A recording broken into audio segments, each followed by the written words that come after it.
लोग इन नरबच्ची super heroes को तो जानते ही हो गए। ये है होमलैंडर, ये है ए ट्रेन, ये है ब्लैक नोवार, ये है डीप थॉट्स विद डीप। क्या कह रहे हो, नहीं जानते हो? आज की वीडियो में एक्सप्लेन करने वाला हूं द बॉयज का पूरा यूनिवर्स और कुछ टाइम बाद सीजन 4 भी आने वाला है, तो सोने पे सुहागा होने वाला है। तो वीडियो को एंड तक जरूर से देखना। वीडियो शुरू करते हैं।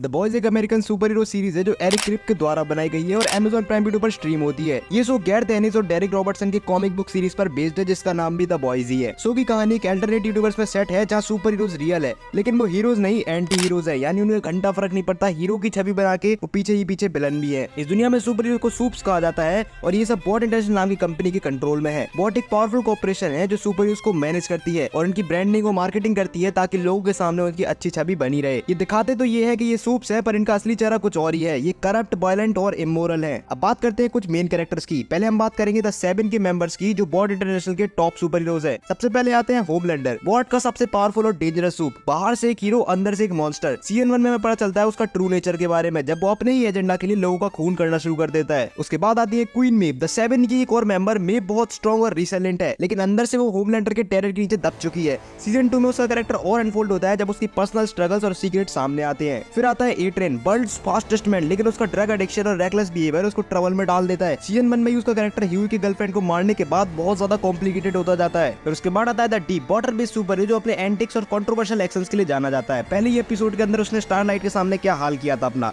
सीजन 1 और 2 में हम देखते हैं उसका डाउनफॉल और रिडेम्पशन आर्क। फिर आता है ब्लैक नोवार, एक मिस्टीरियस और साइलेंट असैसिन जिसका ओरिजिन और मोटिव अभी भी एक मिस्ट्री है। उसकी प्रेजेंस हर सीजन में हमें इंटरव्यू करती है। Starlight, newest member of the 7, एक फ्रेश फेस जो इनिशियली ब्राइट आइड और होपफुल थी, लेकिन धीरे धीरे बॉट के डार्क साइड से ये भी टकराती है और इसको भी बॉट की सच्चाई पता चलती है। सीजन 1 से ही उसका ट्रांजिशन एक मेजर स्टोरी लाइन है। अब बात करते हैं द बॉयज के मेंबर्स की जो इन सूप्स के खिलाफ खड़े हैं। सबसे पहले बिली बुचर, द बॉयज की टीम का लीडर। उसका मकसद सिर्फ एक है, सूप्स को एक्सपोज करना और उसका विनाश करना। सीजन 1 से ही हम उसकी रिवेंज स्टोरी देखते हैं होमलैंडर के साथ। उसकी पर्सनल वेंडेटा देखने को मिलती है। फिर आता है ह्यूई कैम्पबेल, द बॉयज का नया मेंबर जिसका प्यार एक सुपर द्वारा मारा गया। ये ट्रेजेडी उसको बुचर को ज्वाइन करने के लिए मजबूर करती है। सीजन 1 से लेकर अब तक ह्यूई का कैरेक्टर काफी इवॉल्व हुआ है। पहले जहां वो सीधे साधा एक शॉप पे काम करने वाला लड़का था, but he is now fucking anything. फिर आता है फ्रेंजी, द बॉयज का टेक एक्सपर्ट और स्ट्रेटेजिस्ट। उसका कैरेक्टर काफी लेयर्स रखता है और सीजन 2 में उसकी बैक स्टोरी और कीमिको के साथ उसका बॉन्ड काफी एक्सप्लोर होता है। फिर आता है मदर्स मिल्क या फिर एमएम, टीम का हार्ट और मोरल कंपास। उसका फोकस हमेशा अपनी फैमिली और मिशन के बीच में बैलेंस बनाए रखना होता है। सीजन 2 में उसका कैरेक्टर और डेप्थ में दिखाया गया है। कीमिको, एक म्यूट सूप जो बोल नहीं सकती, द बॉयज को ज्वाइन करती है। उसका कैरेक्टर काफी ट्रेजिक है और वो अपने रिवेंज और रिडेम्पशन के रास्ते पर है। सीजन 2 में उसका कैरेक्टर और भी ज्यादा स्ट्रॉन्ग होता जाता है। द बॉयज सिर्फ एक एक्शन पैक्ड सीरीज नहीं है, ये शो बहुत से जॉनरा थीम्स को एक्सप्लोर करता है, जैसे कि पावर का misuse, media manipulation, cooperated greed और मोरल एम्बिग्यूटी। ये सीरीज हमें दिखाती है कैसे एब्सोल्यूट पावर करप्ट करती है और सच्चाई को ढूंढना कितना मुश्किल हो सकता है। इन थीम्स को थोड़ा डिटेल में जानते हैं, जैसे कि पावर एंड करप्शन। सूप्स की सुपर वुमन एबिलिटीज उनका ईगो और पावर हंगर को फ्यूल करती है और होमलैंडर इसका सबसे बड़ा एग्जांपल है। मीडिया मैनिपुलेशन, बॉट कैसे मीडिया को कंट्रोल करता है और पब्लिक परसेप्शन को मैनिपुलेट करता है, ये भी एक मेजर थीम है। फिर आता है कॉर्पोरेट ग्रीड, बॉट का फोकस प्रॉफिट और पावर पर है जो इनके अनएथिकल प्रैक्टिसेस को हाईलाइट करता है। मोरल एम्बिग्यूटी, द बॉयज और सूप्स दोनों ही मोरली ग्रे हैं। हम देखते हैं कि कैसे कैरेक्टर्स अपनी पर्सनल बैटल से जूझते हैं और कभी कभी एथिकली क्वेश्चनेबल एक्शंस भी ले लेते हैं। अगर हम कहानी की बात करें तो सीजन 1 में हम देखते हैं कैसे ह्यूई और बुचर इकट्ठे होते हैं बॉट और सूप्स के खिलाफ। सीजन 2 में इनकी जंग और इंटेंस हो जाती है जब नए कैरेक्टर जैसे कि स्टॉर्म फ्रंट आते हैं और सीजन 3 में टेंशन और बढ़ जाती है जब सीक्रेट्स और रिवील होने लगते हैं। अगर मैं तुम्हें तीनों सीजन का की पॉइंट दूं तो सीजन 1 में दिखाया गया है introduction of the boys, Huey की ट्रेजेडी, बुचर का वेंडेटा और स्टारलाइट्स की अवेकनिंग, यानी स्टारलाइट कैसे सूप बनती है और रिवील होता है कंपाउंड बी का जो कि केमिकल है जो कि लोगों को सूप्स की जैसी पावर देता है। सीजन 2 में इंट्रोड्यूस कराया गया स्टॉर्म फ्रंट को और एक्सप्लोर किया गया है बॉट की हिस्ट्री को। होमलैंडर की इंस्टेबिलिटी दिखाई गई है और सूप्स की बैक स्टोरी। सीजन 3 के अंदर एक नया कैरेक्टर आता है जो कि होमलैंडर का सो कॉल्ड बाप है, सोल्जर बॉय। बॉट के साथ थोड़ी गहराई में कॉन्स्पिरेसी दिखाई गई है, बुचर और ह्यू की बहुत भयंकर वाली स्ट्रेटेजीज और स्टारलाइट का रेजिस्टेंस। आगे की बात करें तो फैंस के लिए बहुत एक्साइटमेंट है। सीजन 4 और कुछ स्पिन ऑफ सीरीज भी लाइन में है जो इस यूनिवर्स को एक्सपांड करेंगी। हमारे हीरोज और विलन्स की कहानी अब और भी इंटरेस्टिंग होने वाली है। अगर हम आने वाले सीजन के बारे में बात करें तो होमलैंडर की ग्रोइंग मैडनेस, बुचर का रिवेंज का प्लान, ह्यू और स्टारलाइट की रिलेशनशिप और बहुत सारे नए थ्रेट्स जो कि सूप्स और बॉट के अगेंस्ट उठ सकते हैं। चलिए सीजन 4 के प्रेडिक्शंस को डिटेल में डिस्कस करते हैं। होमलैंडर डाउनवर्ड स्पाइरल, सीजन 4 में हमें होमलैंडर की मैडनेस और भी बढ़ते हुए देखने को मिल सकती है। सीजन 3 के एंड में उसने ओपनली अपने वॉयलेंट टेंडेंसीज को दिखाई थी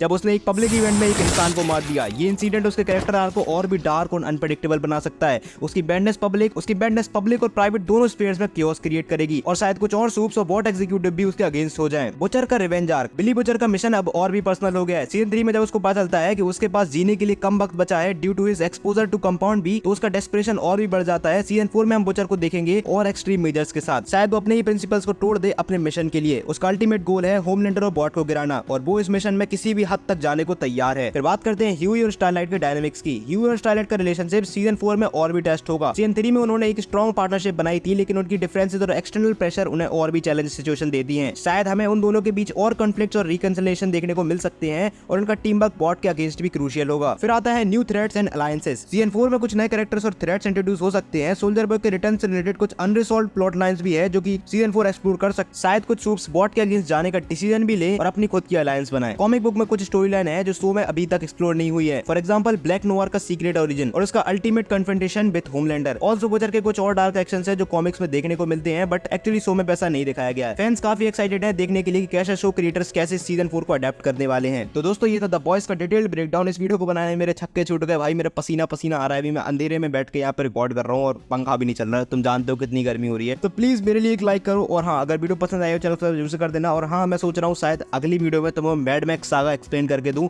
तो प्लीज